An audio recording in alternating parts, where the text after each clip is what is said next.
La dependencia de la electricidad en los automotores, en todos sus tipos, es cada vez mayor. Sea por razones de seguridad, de confort, de consumo de combustible, las unidades automotrices incorporan sin cesar nuevos sistemas de asistencia y de control, comandados o eléctrica o electrónicamente, y el concepto se torna dramático. Si el acumulador eléctrico falla, todo el vehículo falla. Lo que le queremos mostrar es cómo nace este acumulador, cuál es el proceso de fabricación, todo el trabajo, toda la responsabilidad que hay atrás de hacer un elemento de alta confiabilidad.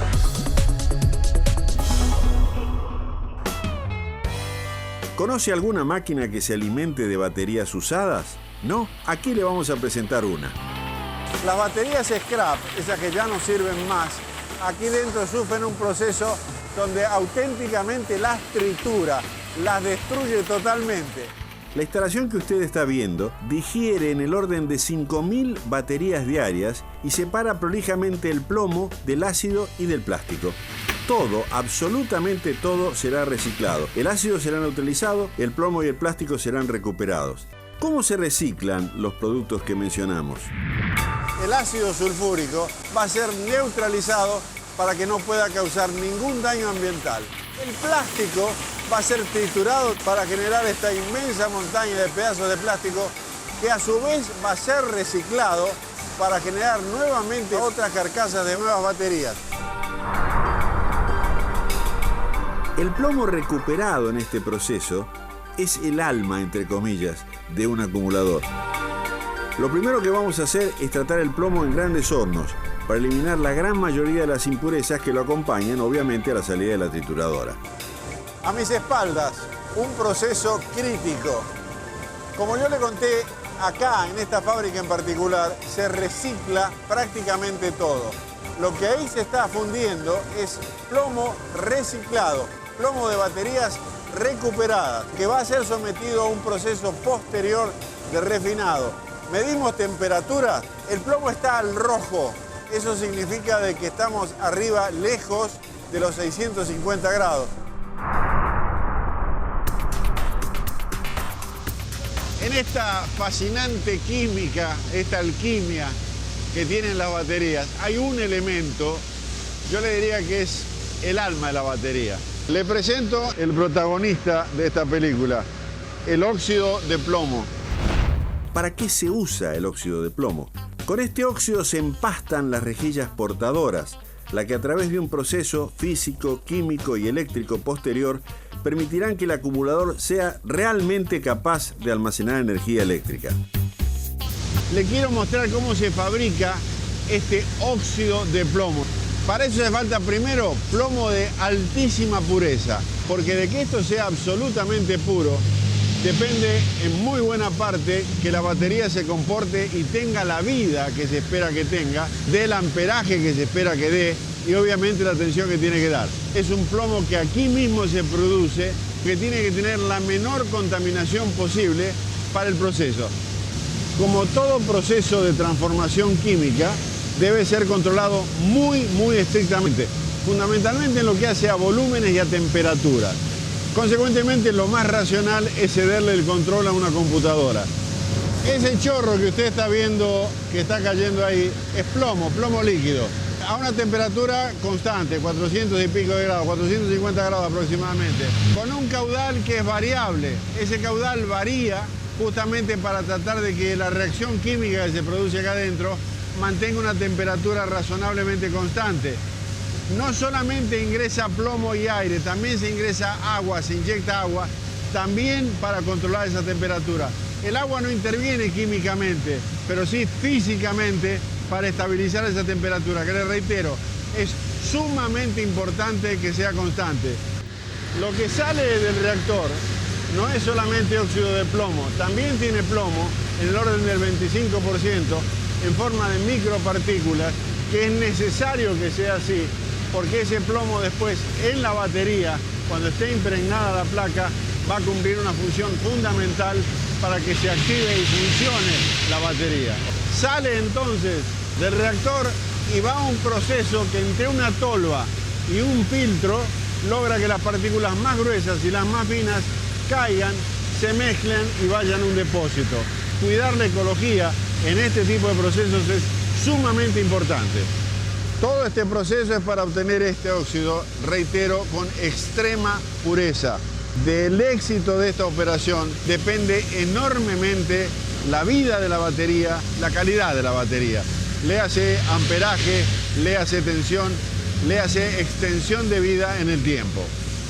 La transición desde un lingote de plomo puro, a la placa ya impregnada.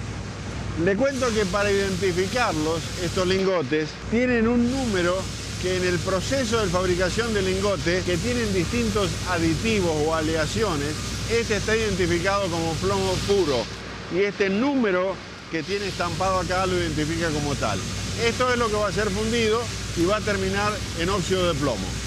Una vez más quiero insistir, este proceso es totalmente automático y de este proceso depende en muy buena parte la calidad de la batería que usted después va a tener.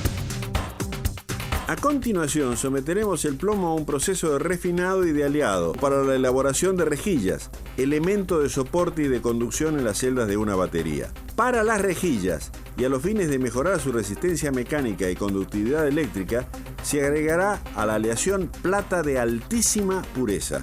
Esto que tengo en mis manos es plata, granalla de plata. Es especialmente buena conductora de electricidad, pero además muy resistente a la corrosión cuando existen problemas de temperatura. De acá salen los distintos lingotes que van a ir para las distintas aplicaciones, sea para formar el óxido de plomo, sea para formar las placas de batería en sus distintas configuraciones. Del total del plomo utilizado en el mundo, solo el 20% es plomo virgen. El resto es obtenido de reciclado, en beneficio, por supuesto, del medio ambiente. La elaboración de las placas se hace mediante un proceso continuo, partiendo de plomo líquido y siguiendo por un delicado y complejo tren de laminado, que se inicia con la formación de una lámina cuyo espesor será cuidadosamente calibrado. Continuará un proceso de troquelado, corte y desplegado para llegar finalmente a una rejilla de plomo terminada con sus filamentos conductores. Esa rejilla continua será empastada con un compuesto de óxido de plomo y otros componentes aditivos, para luego cortarlas en forma de placas individuales. Estas placas serán apiladas para finalmente pasar un proceso de fraguado controlado y secado de ellas mismas. A mi derecha, las cámaras de fraguado y de secado. Eso es exactamente lo que se pretende, que el material quede perfectamente adherido, que tenga una perfecta conductividad eléctrica, calidad y sobre todo, lo que a usted más lo va a afectar, durabilidad, el secreto de una buena batería. Los paquetes, entre comillas, de placas o elementos del acumulador, según la necesidad de corriente que se pretenda, van a contener mayor o menor cantidad de placas y van a ser alojados en celdas monobloques contenedoras. Un conjunto de 6 celdas de 2.1 volts cada una, conectadas en serie y debidamente conformadas, proveerán los 12,6 volts típicos de un acumulador de 12 volts. Las placas positivas y negativas de cada celda son aisladas entre sí con sobres de polietileno de alta porosidad. De esa manera se configuran elementos con excelentes propiedades mecánicas y eléctricas. Si yo interconecto todos estos elementos en serie, 2, 4, 6, 8, 10, 12 volts, ¿cómo los interconecto? Acá empieza a jugar la tecnología y la calidad. Se conectan directamente un elemento con el otro a través de soldadura. Se suelda aquí, se suelda acá, se van soldando todos entre sí y esto ya queda eléctricamente conectado. Seguirá un proceso de sellado, de formación de los bornes y de verificación de hermeticidad. Finalmente, llegaremos al agregado del electrolito, ácido sulfúrico diluido. Este cierre tiene que ser absolutamente hermético para evitar que se contaminen, que se interfiera una celda con la otra. Esto se tiene que comportar como un monocasco, como algo absolutamente rígido, sellado y seguro. La tapa y la carcasa, ambas en la zona de unión, se derriten y se sellan entre sí por termofusión. Acá no hay ningún agregado de material. Cuando esto terminó de soldarse, pasa a ser una pieza estructuralmente única, físicamente resistente. De las partes externas con que usted está familiarizado en una batería de Selborne, tiene que ser mecánicamente resistente y eléctricamente perfecto.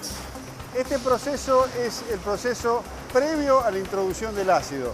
Para que así sea, esto tiene que estar absolutamente hermético. Hasta acá viene lo que se llama batería seca. ¿Cómo se verifica la hermeticidad de esto antes de introducirle ácido? Se inyecta aire a presión. Este es el punto en el cual deja de ser un elemento seco y pasa a ser un elemento que ya contiene un electrolito. Acá se le está agregando el electrolito, el conductor que vincula los elementos entre sí para activarlos y para que empiecen realmente a generar tensión. ¿Qué es ese electrolito? Ácido sulfúrico. Tenemos ahora un acumulador armado, pero incapaz de acumular energía eléctrica. Para que esto sea posible, falta la etapa final, falta activarlo. El proceso de activación de una batería es en realidad el momento en que física y químicamente el acumulador cobra vida, procede a formarse internamente y adquirir la capacidad de acumular energía eléctrica. Este es un proceso crítico que será electrónica y térmicamente controlado. Durante la formación del acumulador se genera hidrógeno. Esos tapones que usted observa son justamente para permitir que se libere de forma segura y controlada, sin la presencia de vapores de ácido sulfúrico. Una vez completado el proceso de formación y de carga, el acumulador será verificado eléctricamente para eliminar cualquier existencia de fugas. Se verificará que sea capaz de proveer la corriente y tensiones adecuadas, se lo someterá a un proceso de termosellado y mediante presurizado se va a verificar una vez más su total hermeticidad. Cerrado el proceso, se realiza un lavado total y posteriormente será etiquetado y envasado. Existen distintos procedimientos para ensayar, para certificar la vida de la batería. Uno de los más importantes también es el ciclo de carga y descarga. La batería es sometida a ciclos de descargarla casi completamente y volverla a cargar, poder asegurar la confiabilidad en el tiempo de que esa batería es capaz de resistir, cargando y descargando. Uno de los peores enemigos de la batería es el frío. ¿Cómo se prueba una batería al frío? Se la prueba sometiéndola a una descarga muy violenta, en la cual se mide cuánto amperaje puede soportar durante cuánto tiempo mínimo sin que la tensión caiga, para que el vehículo, sin ningún lugar a dudas, pueda realmente arrancar. Permítame que le dé un consejo. Cuando compre un acumulador, verifique que las especificaciones sean reales y no solamente comerciales.